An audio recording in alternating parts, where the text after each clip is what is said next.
نبی آخری الزمان سیدنا محمد عربی صلی اللہ علیہ وآلہ وسلم اور حضرت ابو بکر صدیق رضی اللہ تعالیٰ عنہ غار سور کی طرف گئے۔ یہ واقعہ ہمیں سیدنا صدیق اکبر رضی اللہ تعالیٰ عنہ کی وفاداری کا بھی پتہ دیتا ہے۔ چینل پر نئے ہیں تو پلیز چینل کو سبسکرائب کر لیجئے۔ مکہ کی وہ رات غیر معمولی تھی۔ قریش کے سردار دار الندوہ میں جمع تھے۔ فیصلہ ہو چکا تھا کہ حضرت محمد عربی صلی اللہ علیہ وسلم کو نعوذ باللہ شہید کر دیا جائے۔ ہر قبیلے سے ایک نوجوان منتخب کیا گیا تاکہ الزام کسی ایک قبیلے پر نہ آئے، لیکن جس ہستی کی حفاظت خود اللہ رب العزت فرمائے اسے کون نقصان پہنچا سکتا ہے۔ اللہ تعالیٰ کی طرف سے حکم آیا، ہجرت کرو۔ نبی کریم فوراً اپنے سب سے وفادار ساتھی حضرت ابو بکر صدیق کے گھر تشریف لے گئے۔ ابو بکر رضی اللہ تعالیٰ عنہما نے عرض کیا، یا رسول اللہ صلی اللہ علیہ وسلم، کیا مجھے بھی ساتھ ہونے کی اجازت ہے؟ نبی آخری الزمان صلی اللہ علیہ وسلم مسکرائے اور فرمایا، ہاں ابو بکر، ہم دونوں ساتھ چلیں گے۔ یہ سن کر حضرت ابو بکر صدیق رضی اللہ تعالیٰ عنہ خوشی سے رو پڑے۔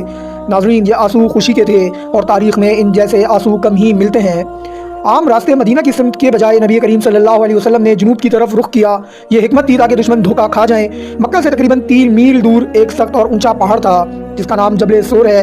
اس پہاڑ کے اوپر ایک تنگ سا غار تھا، غار سور۔ غار میں حضرت ابو بکر صدیق رضی اللہ تعالیٰ عنہ پہلے داخل ہوئے۔ انہوں نے اپنے کپڑوں سے سوراخ بند کیے کہیں کوئی سانپ یا بچھو نہ ہو۔ ایک سوراخ بچ گیا، انہوں نے اپنی ایڑی اس پر رکھ دی۔ غار میں نبی کریم صلی اللہ علیہ وسلم آرام فرما ہوئے۔ سر مبارک حضرت ابو بکر صدیق رضی اللہ تعالیٰ عنہ کی گود میں تھا۔ اچانک ایڑی میں شدید درد ہوا، سانپ نے کاٹ لیا، لیکن حضرت ابو بکر صدیق رضی اللہ تعالیٰ عنہ نے آہ تک نہ کی۔ جب آنسو نبی کریم صلی اللہ علیہ وسلم کے چہرے مبارک پر گرے تو آپ صلی اللہ علیہ وسلم بیدار ہوئے اور فرمایا، ابو بکر کیا ہوا؟ نبی کریم صلی اللہ علیہ وسلم نے لعاب دہن لگایا، درد فوراً ختم ہو گیا۔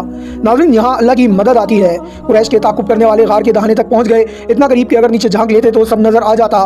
سیدنا ابو بکر صدیق رضی اللہ تعالیٰ عنہ گھبرا گئے اور عرض کی، یا رسول اللہ، اگر یہ لوگ ذرا سا جھانک لیں۔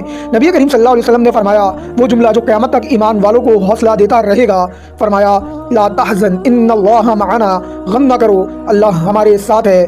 القرآن۔ غار کے دہانے پر مکڑی نے جالا بن دیا، کبوتر نے گھونسلہ بنا کر انڈے دے دیے۔ قریش کہنے لگے، یہاں کوئی کیسے آ سکتا ہے؟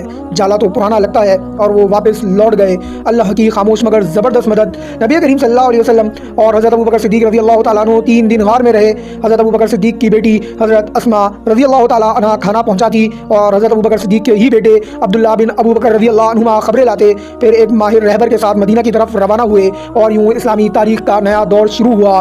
ناظرین، سورہ التوبہ کی آیت نمبر یہ بتاتی ہے، اذ یقول لصحابہ لا تحزن ان اللہ معنا۔ جب نبی کریم صلی اللہ علیہ وسلم نے اپنے ساتھی سے فرمایا، غم نہ کرو، اللہ رب العزت ہمارے ساتھ ہے۔ اس کے علاوہ ناظرین، احادیث کے حوالہ جات صحیح بخاری کتاب المناقب حدیث نمبر 3905 میں بھی یہ واقعہ نقل کیا گیا ہے۔